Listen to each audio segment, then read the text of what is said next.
بابا الشغلانه وزعيم افريقيا وبعبع افريقيا، ده زمن الاهلي. في مباراة صعبة حبست انفاسنا كلنا، الاهلي قدر ان هو يجيب البطولة ال11 من المغرب وفي ملعب محمد الخامس، والاهلي بيثبت ان مفيش اي نادي يقدر يكون عقدته، هو اللي بقى عامل عقدة لكل اندية افريقيا.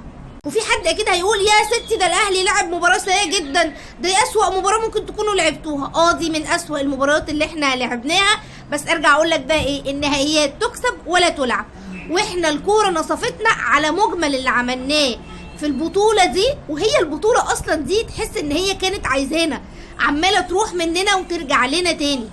هارد لك للوداد، فريق كبير وفريق مخضرم وعنده خبرات كبيرة جدا، وكان ممكن ان هو يكسب فعلا البطولة، فهارد لك كبيرة جدا للوداد.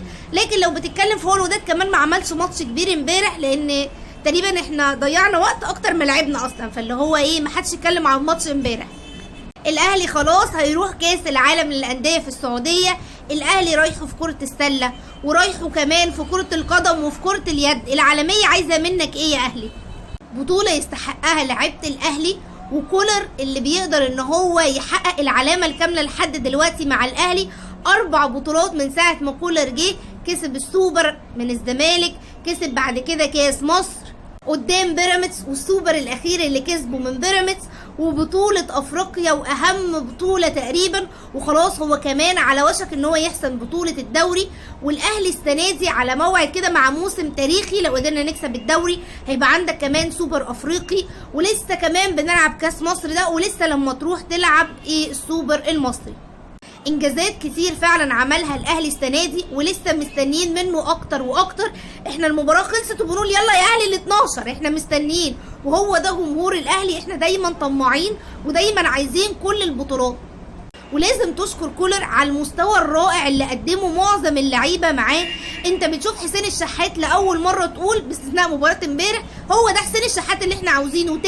تاو اللي كان يعني على خلاص هيمشي هيقول لنا مع السلامه باي باي، قدر ان هو يرجعه وبيقدم مستوى كويس. كهربا اللي كان بعيد، وفي افريقيا بس كهربا مسجل 6 اهداف، وتاو مسجل 5، وحسين ومحمد عبد المنعم مسجلين 4 اهداف. وده بيوريك كم التطور اللي حصل لمعظم لاعبي الاهلي، والفضل في ده يرجع لكولر والعين اللي اختارت كولر. بجد تحيه كبيره قوي لمحمود الخطيب، يعني بجد تعب جدا وبيستحمل وبيحاول على قد ما يقدر ان هو يساعد.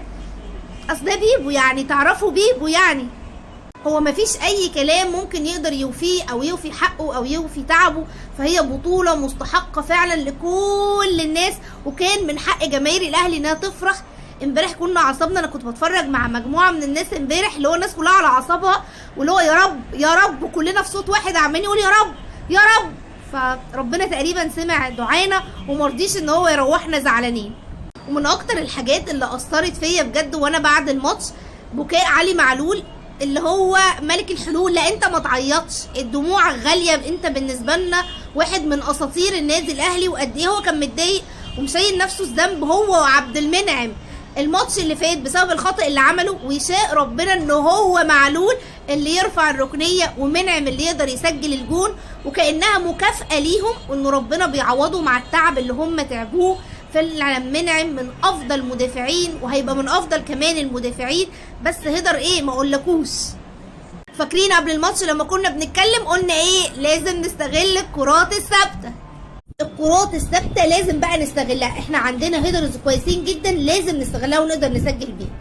كمان دموع هاني وكأنها بتترجم كل اللي حصل في الموسم ده، وازاي هو كان بعيد واكرم اللي كان موجود، ولما اتصاب قد ايه ده ادى دافع كبير جدا لهاني، وهو دلوقتي كمان الاساسي في منتخب مصر وعنده فرصه كويسه جدا انه يفضل هو اللاعب الاساسي.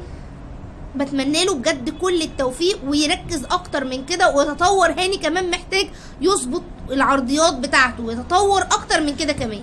بعد الماتش بقى عارف انت لقطه مصطفى شوبير والشناوي، وهو قد ايه الشناوي بيقول ان هو فعلا تعب، وشوبير بجد كان بطل، وقف المباراه الاولانيه تصدر اكتر من كوره وما حسيناش فعلا ان في غياب الشناوي. اكيد الشناوي حارس كبير، بس مصطفى عمل دور عالمي فعلا، واحد من اسباب ان احنا اخدنا افريقيا.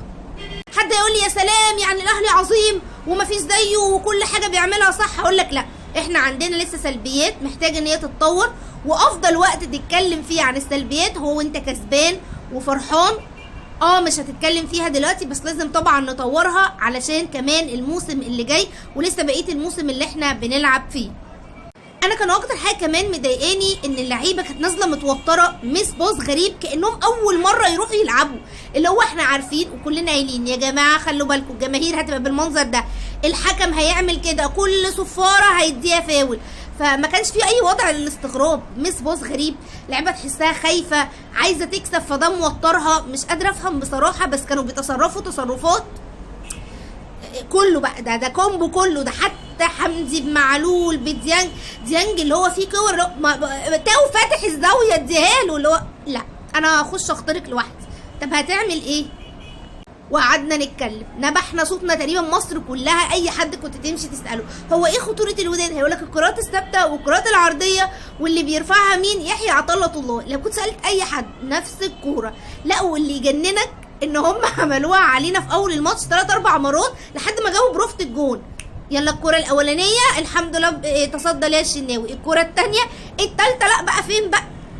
فحاجه تضايقك جدا ان انت تبقى عارف ان هي دي السلبيه اللي عندك، وهي دي المشكله اللي عند الاهلي فعلا. لو بصيت هي دي اللي دخل منها كل الاهداف. الاهلي كان بيطلع بكلين شيت، مفيش غير جون بيراميدز اللي كان من عرضيه، والجون اللي جابوه الوداد والجون ده من عرضيه. فلازم كولر يعالج المشاكل اللي بتبقى عندنا في الكرات الثابته والعرضيه ووقفات كمان اللاعبين. كمان امبارح بقى اللي هو كان فيه انذارات مجانيه، كل شويه يتخانقوا ويروحوا يضيعوا في المباراه، فيجي بقى انذار تك انذار. انا والله كنت خايفه حد يطرد، ده ربنا انا جدع نوسه ان ما حدش اتطرد.